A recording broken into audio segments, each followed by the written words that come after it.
आदरणीय गृह मंत्री श्री अमित शाह जी ने बयान दिया है। जो पुरानी चीजें, जो इतिहास है, उसको जनता को उन्होंने याद कराया है कि पुरानी बातों को भूलिए नहीं और आगे बढ़ना है तो विकासवादी सोच के साथ आगे बढ़े। यहीं से कहना चाहता हूँ, 15 वर्षों तक राज था 1990 से 2005 तक, और आप सब भी पत्रकार बंधु उस राज को भी देखे थे। अवध बिहारी चौधरी जी हमसे वरिष्ठ हैं, मैं उनका सम्मान करता हूं, लेकिन चूंकि विरोधी दल से उम्मीदवार हैं, उनको मंगल पांडे का विरोध करना है।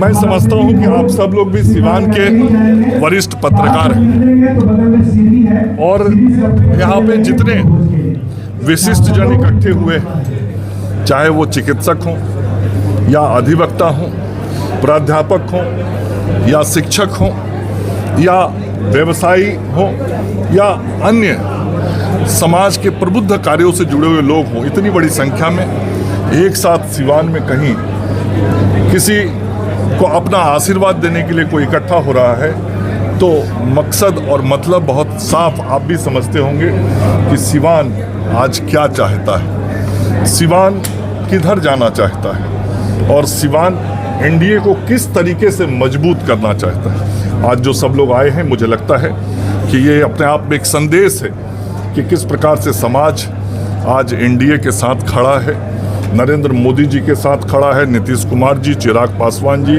जीतन राम मांझी जी और उपेंद्र कुशवाहा जी के साथ खड़ा है, और सबों के आशीर्वाद से एक बड़ी सफलता एनडीए को सिवान में मिलेगी।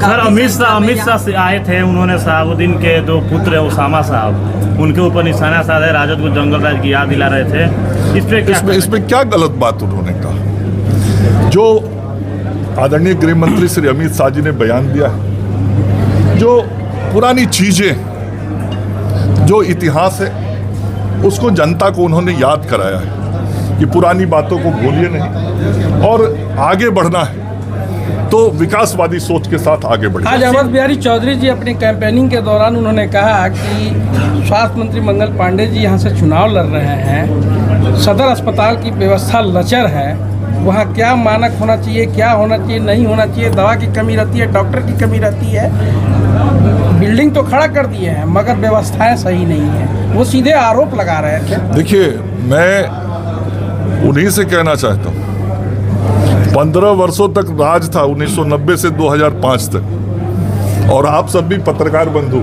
उस राज को भी देखे थे। उस वक्त अस्पताल की क्या स्थिति थी? सदर अस्पताल तो छोड़ दीजिए, सदर अस्पताल तो आज बहुत बड़े अस्पताल के रूप में बन गए। गांव के अंदर के जो हमारे हेल्थ सब सेंटर होते थे, था भी क्या, खुलता भी था क्या?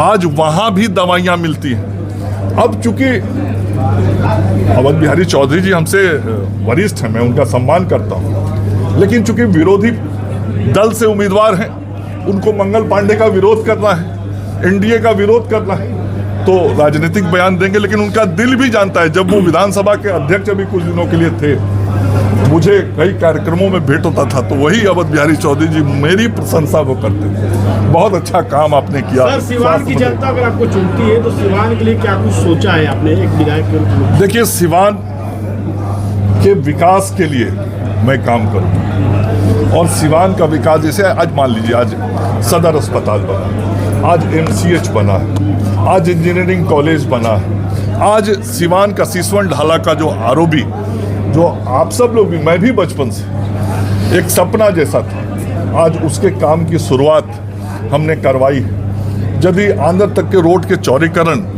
की स्वीकृति देके उसको काम को करवाया है, यदि दाहा नदी के पुल का निर्माण हमने करवाया है, यदि बबुनिया रोड का चौड़ीकरण हमने करवाया है, तो आप समझ सकते हैं कि मेरा ध्यान सड़क के तरफ भी है, पुल के तरफ भी है, और नदी के पास जो छठ घाट हमने सब बनाया है, जो साफ सफाई की कोशिश हमने की है, वो भी आपके ध्यान में होगा।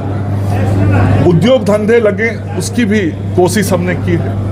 यहाँ पे स्किल्ड बच्चे हमारे जो युवा हैं वो स्किल्ड हों, इसकी भी कोशिश हमने की। आगे आने वाले समय में मैं जरूर कुछ मुद्दे सिवान के जनता के सामने रखूंगा कि मेरी प्रमुख कुछ कार्य क्या होंगे, जिसमें सड़क से भी जुड़ा हुआ विषय होगा, पुल से भी जुड़ा हुआ विषय होगा, सौंदर्यीकरण से भी जुड़ा हुआ विषय होगा, और सिवान जैसा पुराना शहर को कुछ और भी होना चाहिए।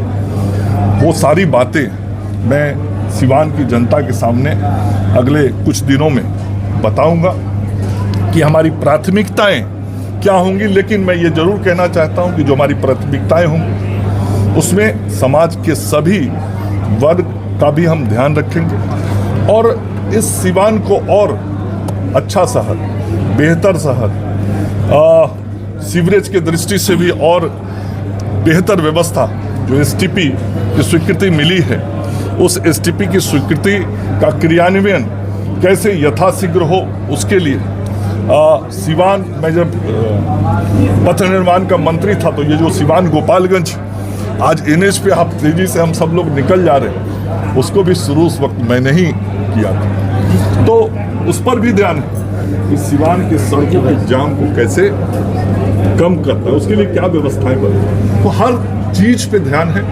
और सिवान की जनता की जो समस्याएं हैं, मैं भी तो यहीं पे बचपन से अभी तक अपना समय बिताया, तो समस्याओं का समाधान और विकास मूल मंत्र यही है।